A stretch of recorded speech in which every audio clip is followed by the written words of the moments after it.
Good morning. I'm Nicholas De Leon, and this is the Tucson Daily Brief for February 25th, 2026. Turning to government and policy, RTA Next Election Guide, roads, transit, and $2.67 billion on the ballot next month. The Regional Transportation Authority's RTA Next Measure, a successor to the current plan, heads to voters in March. The election won't raise taxes, but will lock in which roads get fixed and how transit operates for years to come. For bus riders and commuters in Marana and throughout the metro, the vote carries significant long-term consequences. Silver Bell Road remains cracked, Tangerine Road improvements are still delayed, and critics want proof that this time the money actually gets spent. That's according to Tucson Agenda. Pima County supervisors pass anti-ICE resolution, drawing mixed reaction. The Board of Supervisors voted to restrict ICE activity on county property, including a ban on masked law enforcement and limits on raids at county facilities. Supporters called the move a message to federal agents. Republican Supervisor Christie dismissed it as toothless. The resolution is the first formal step by county officials to push back on federal immigration enforcement in the region. That's according to Tucson Agenda. Oro Valley and Marana shift local elections to July 21st under new state law. A newly signed state law has changed the date for mayoral and town council elections in Oro Valley and Marana from their previous schedule to Tuesday, July 21st. Both towns have updated their candidate filing deadlines accordingly.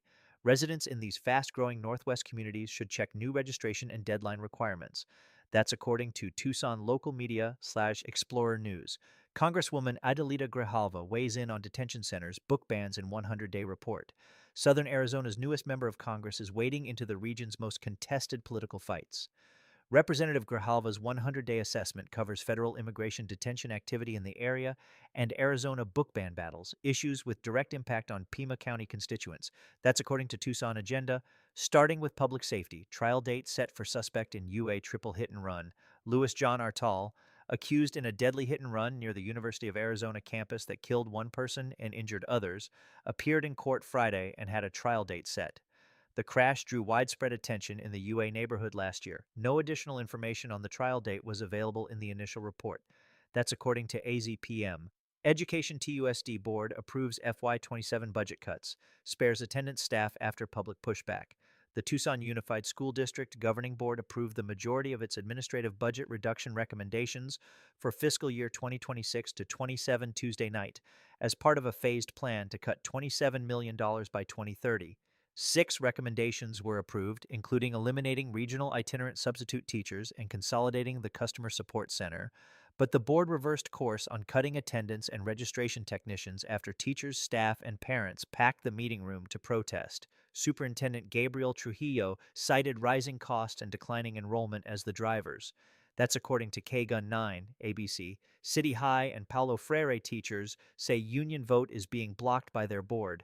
Teachers at the City Center for Collaborative Learning, which runs City High and Paulo Freire Freedom School, voted by a supermajority in December to form a union, but they say the governing board has refused to schedule a recognition vote, leading to a sidewalk rally Tuesday afternoon outside the downtown campus. About 3 dozen parents, teachers, staff, and students chanted, "Let us vote," as a teacher continued classes on the sidewalk to demonstrate community support. That's according to Arizona Luminaria. In business and development news, Arizona AG wants Tucson electric power rate hike slashed from 14% to 4%. Attorney General Chris Mays has asked the Arizona Corporation Commission to dramatically reduce TEP's proposed 14% rate increase, arguing the utility's ask is excessive. The case sets up a high-stakes regulatory showdown, one with real political implications on both sides, that will directly affect Tucson electricity customers' bills. That's according to Tucson Agenda. Tucson opens first public meeting on proposed data center regulations. As large-scale data centers look to expand into Arizona, the city of Tucson has begun soliciting public feedback on a proposed regulatory framework governing where and how these facilities can operate. The rules would address land use, power consumption, and community impact. The city is one of the first in the state to proactively develop such standards ahead of the industry's anticipated growth. That's according to AZPM.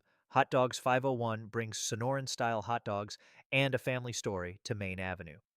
A new Tucson hot dog spot has taken root on the corner of Speedway and Main Avenue, inside an orange building Luis and Cynthia Nolasco built largely themselves over more than a year. Hot Dogs 501 opened officially October 4th and has been introducing the neighborhood through free rush hour samples. The shop brings Sonoran-style hot dogs to an area that previously had no restaurant presence on that stretch of Maine. That's according to Tucson Foodie.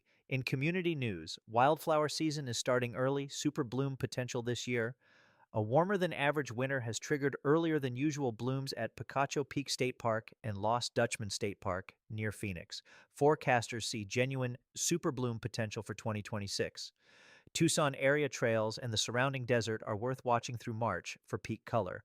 That's according to This is Tucson, Arizona Daily Star. And now your Tucson weather forecast.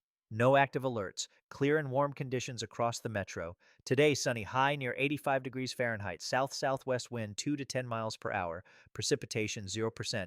Tonight, clear, low around 54 degrees Fahrenheit, southwest wind 2 to 9 miles per hour, precipitation 0%. Tomorrow, Thursday, sunny, high near 88 degrees Fahrenheit, southwest wind 1 to 10 miles per hour, precipitation 0%. Looking ahead, Tucson is running well above normal for late February, with highs in the mid to upper 80s expected through the week. Sunny skies and dry conditions will persist with no precipitation in the forecast. Enjoy the warmth. It feels more like April than February. That's your Tucson Daily Brief for February 25, 2026. I'm Nicholas De Leon. Have a great day.